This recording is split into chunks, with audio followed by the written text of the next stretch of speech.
and the House. A global treaty is coming into force which will give new rights to domestic workers.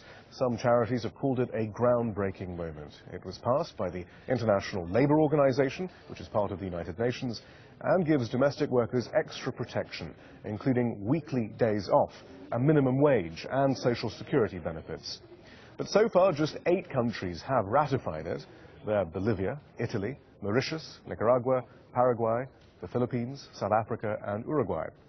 There are at least 53 million domestic workers worldwide, but that figure doesn't include child domestic workers. Lawrence Jeff Johnson is director of the International Labour Organization's Office for the Philippines. He says more countries are beginning to understand the importance of improving labour conditions.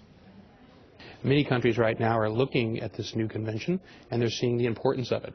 They're looking at it in relationship to their national laws. We see already globally there's 53 million people that are considered to be domestic workers. Of that, 83 million are women. Here in the Asian Pacific, it's 21 million. Latin America, almost 20. The issue is it's relevant to many of our economies, both in terms of industrialized economies and developing economies. So they see the importance of it. They understand the importance of it also in terms of helping their economies grow. Domestic work, we need to make sure it's decent and productive, because these are the people that are helping our friends, our families, and our loved ones. We need to ensure that we have decent work for them that basically works its way out into the rest of the society. We have to understand that some countries, some industrialized economies, have these things already covered in their national laws. When we talk about the Gulf states, I don't think it's as blatantly that they're ignoring it. We know that there are agreements already between the Philippines and Saudi Arabia looking at these issues.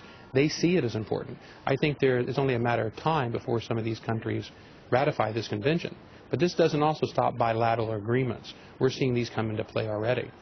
Understand that the issue of decent work within domestic workers is relevant.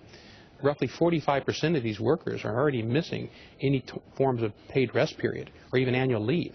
So again, if we want to make sure that these people are taking care of our loved ones and our family, we need to treat them in the best light because we expect them to provide a meaningful service. So I think these countries are realizing the issue and understand the importance in terms of their